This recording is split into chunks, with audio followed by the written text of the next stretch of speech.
Good morning students. मैं नितिन प्रजापति स्वागत करता हूं इस डिजिटल प्लेटफॉर्म पर। स्टूडेंट्स, हम लोग 12th क्लास बायोलॉजी का जो चैप्टर नंबर चैप्टर नंबर जो 20 है उसके बारे में बात कर रहे थे। तो आज जो हमारे पास चैप्टर है बेटा, उसका नाम है बायो एनर्जी। क्या नाम है? Bio energy. अब यहाँ पे एक सवाल उठता है कि बायो एनर्जी क्या है। बायो मीन्स होती है लिविंग बीइंग और एनर्जी आप सबको पता है, ठीक है। चलिए, तो बेटा वो एनर्जी जो लिविंग बीइंग्स के थ्रू जनरेट होती है वो बायो एनर्जी कहलाती है। अब सबसे पहले हम बात करेंगे यहाँ पर एनर्जी कंजप्शन। अब आप लोगों को पता होगा कि 82% जो है वो नॉन रिन्यूएबल जो रिसोर्सेज होते हैं। अब यहाँ पे दो मतलब की वर्ड्स आएंगे बेटा, कौन कौन से? एक तो रिन्यूएबल, एक नॉन रिन्यूएबल। तो अब नॉन रिन्यूएबल क्या होता है भाई? जिसका एक बार यूज कर लेते हैं, जो रिसोर्स एक बार यूज कर लिया जाता है उसको आप दोबारा यूज नहीं कर सकते, उसे बोलते हैं नॉन रिन्यूएबल। तो अब बेटा रिन्यूएबल किसे बोलेंगे? रिन्यूएबल किसे बोलेंगे कि भैया रिन्यूएबल रिसोर्सेज वो रिसोर्सेज हैं जिसको हम एक से ज़्यादा यूज कर सकते हैं। स्टूडेंट्स, अब आप लोग ध्यान देना, 82% क्या होगा बेटा यहाँ पे? नॉन रिन्यूएबल रिसोर्सेज है, और 18% कितने होंगे बेटा यहाँ पे? Renewable resources. 76% होगा बेटा वो क्या है? फॉसिल फ्यूल्स है, और 6% क्या है? Nuclear energy sources. Renewable resources के अंदर बेटा ध्यान रखना 11% बायोमास है। क्या है बेटा? 11% बायोमास है। और जो 7% जो एनर्जी कंजर्व हो रही है वो कौन है कि बेटा यहाँ पर? हाइड्रो इलेक्ट्रिसिटी, जियोथर्मल, सोलर और विंड एनर्जी। आई होप आपको यहाँ तक समझ में आ गया है। अगर आपको कोई भी दिक्कत होती है तो आप कमेंट सेक्शन बॉक्स में कमेंट करके बता सकते हैं। स्टूडेंट्स, ध्यान रखना यहाँ पर कि यहाँ क्या है बेटा? Non renewable sources. अब नॉन रिन्यूएबल सोर्सेज के अंदर बेटा क्या होगी? उनकी क्वांटिटी फिक्स होती है। उनकी क्वांटिटी कैसी होगी बेटा? फिक्स होगी। और बेटा ध्यान रखना, जैसे जैसे आप उसको मतलब कंज्यूम करोगे, उसको यूज करोगे, तो वैसे वैसे क्या होगी? रिड्यूस होगी। क्या होगी स्टूडेंट? रिड्यूस। एग्जांपल कोल, पेट्रोलियम, डीजल एटसेट्रा। अब बात करते हैं यहाँ पर रिन्यूएबल रिसोर्सेज की। यहाँ पर क्वांटिटी क्या होती है बेटा? फिक्स नहीं होती। क्यों? क्योंकि रीजनरेट होते रहते हैं। एग्जांपल सोलर एनर्जी, भाई आप कितनी भी सोलर एनर्जी यूज कर लो तो आपको वापस मिल जाएगी, तो कोई दिक्कत वाली बात है नहीं, यानी खत्म नहीं होगी, इसके भंडार भरे पड़े हैं। हाइड्रो इलेक्ट्रिक पावर बोलो आप, विंड एनर्जी बोलो, टाइड एनर्जी, ठीक है, जो टाइड्स के थ्रू होती है ना। अब हम बात करते हैं बायो एनर्जी। बेटा बायो विद लिविंग बीइंग्स, मैंने बताया था आपको, with total amount of organic matter. भाई ऑर्गेनिक मैटर, जितना भी ऑर्गेनिक मैटर का अमाउंट है वो किससे प्रोड्यूस हो रहा है? लिविंग बीइंग से। उसे बोलते हैं बायो मास। और बायो मास से जो एनर्जी प्रोड्यूस हो रही है उसे बोलते हैं बायो एनर्जी। क्या बोलते हैं students? Bioenergy. The total amount of organic matter, the total amount of organic matter produced by living beings termed as biomass. And energy produced by biomass is bio energy.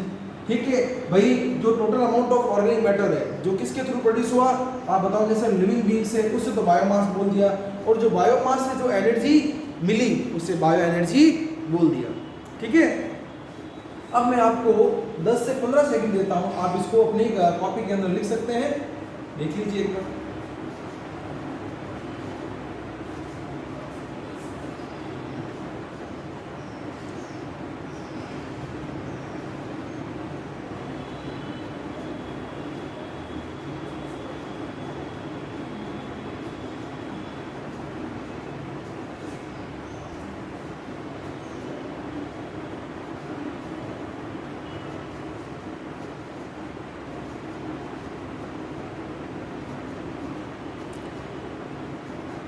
चलिए, अब बात करते हैं भैया कि main sources क्या होंगे bio energy के। तो बेटा पहला सोर्स क्या होगा? बायोमास। दूसरा क्या होगा? फायरवुड। क्या होगा बेटा? फायरवुड। तीसरा बायोगैस, और चौथा बायोडीजल। बायोडीजल होता है बेटा आपके वेजिटेबल फैटी ऑयल्स और पेट्रो प्लांट से भी आपको अवेलेबल हो सकता है। फिर फिफ्थ क्या होगा बेटा? स्टार्च और लिग्नोसेल्यूलोज से इथेनॉल का मिलना। सिक्स्थ क्या होगा बेटा यहाँ पर? Algal hydrogen factory. Algal hydrogen factory. एक बार वापस देख लीजिए, मेन सोर्सेस क्या होंगे, यानी भाई बायो एनर्जी के मुख्य स्रोत क्या है, मुख्य सोर्स क्या होंगे? यानी वो कहाँ से बायो एनर्जी हमको मिलती है। ठीक है स्टूडेंट्स, चलिए तो फर्स्ट क्या होगा बच्चों, biomass, second will be firewood and third will be biogas and fourth will be biodiesel.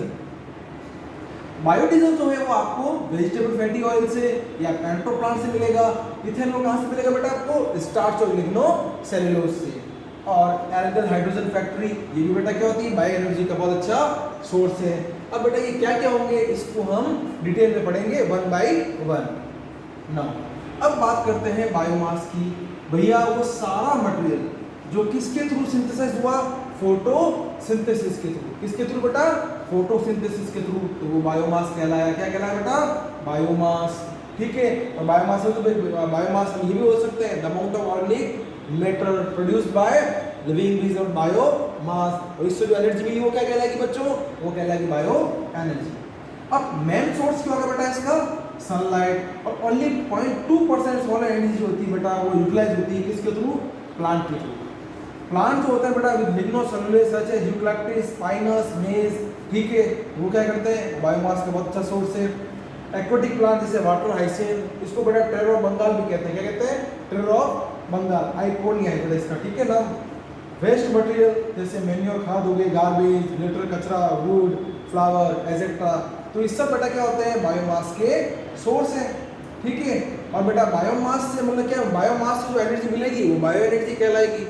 I hope आपको कोई दिक्कत नहीं होगी। नाउ अब बात करते हैं बेटा वुड की। वुड क्या है, वुड सर एक कॉमनेस्ट सोर्स है, मतलब सबसे कॉमन सोर्स है बेटा फायर का। और एक अच्छी वुड की क्वालिटी क्या होती है, चलिए डिस्कस कर लेते हैं। बेटा पहला तो क्या होगा यहाँ पर कि वो हाई कंबस्टिव पावर की होती है, मतलब कि पूरी तरह जल जाती है। दूसरी हाई कैलोरीफिक वैल्यू, यानी उसके जलने से बेटा जो हीट मिलती है हमें वो ज़्यादा मिले।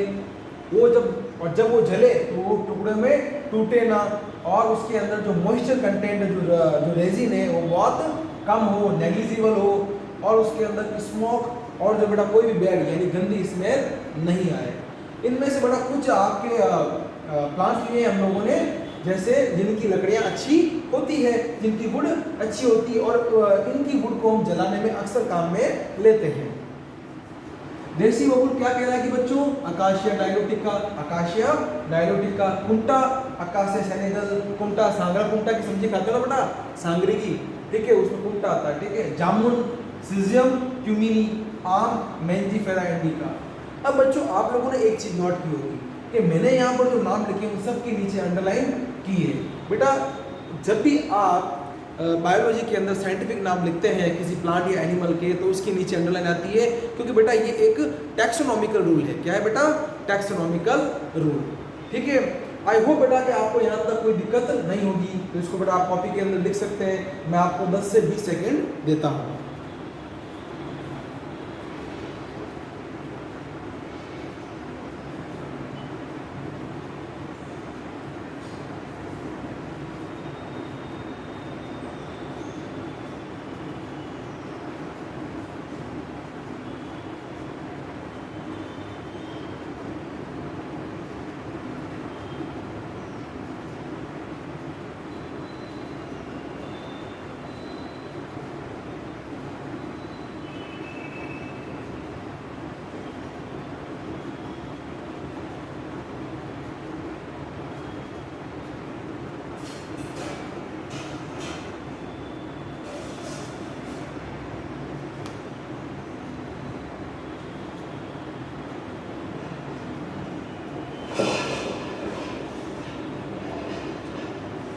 आई होप कि आपने लिख लिया होगा।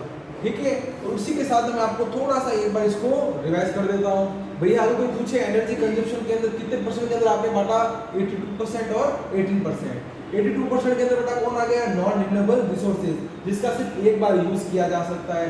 फिर रिन्यूएबल रिसोर्सेज, भाई 82% के अंदर कितना जो मतलब की पोर्शन है वो फॉसिल फ्यूल है 76%। न्यूक्लियर एनर्जी सोर्सेज है बेटा यूरेनियम वगैरह, वो कितने हैं 6%। और रिन्यूएबल रिसोर्सेज के अंदर कौन आएगा, बायोमास 11%। और 7% क्या होगा बेटा, hydro electricity, geothermal and solar and wind energy.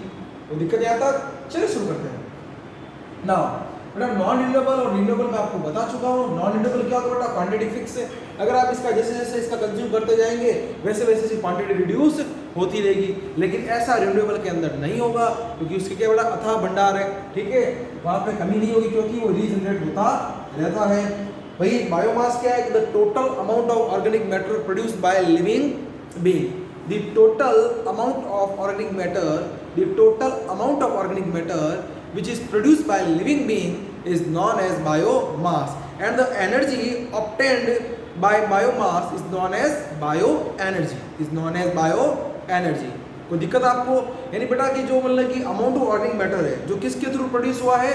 Living being के थ्रू, तो बेटा उसे हम क्या बोलते हैं? बायोमास। और जो एनर्जी बायोमास से प्रोड्यूस होती है ना बच्चों, उसे बोलते हैं बायो एनर्जी। क्या बोलते हैं बच्चों? Bio energy. चलिए नाउ अब बायो एनर्जी के मेन सोर्सेस क्या होंगे? बायोमास है, फायरवुड है, बायोगैस, बायोडीजल, बायोडीजल के अंदर from vegetable fatty oil and petrochems, fifth one is ethanol from starch and lignocellulose, and sixth one is algal hydrogen factory. We were talking about first biomass, ये मैं बता चुका हूँ आपको, ठीक है, अभी सारा मटेरियल जो फोटोसिंथेसिस के थ्रू बायोमास है, ठीक है। मेन सोर्स क्या है इसका? सनलाइट है, और सिर्फ 0.2% सोलर एनर्जी ही यूटिलाइज होती है प्लांट से। अब देखो आप खुद सोचो कितनी विडंबना है।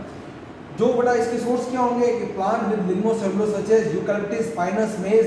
Second one is aquatic plants, water hyacinth, waste material जैसे मैन्योर है, खाद हो गई, गार्बेज, लिटर कचरा, वुड, फ्लावर, ये सब। वुड बेटा क्या होती है कि सर वुड जो होती है सर बहुत कॉमन सोर्स है किसका? फायर का।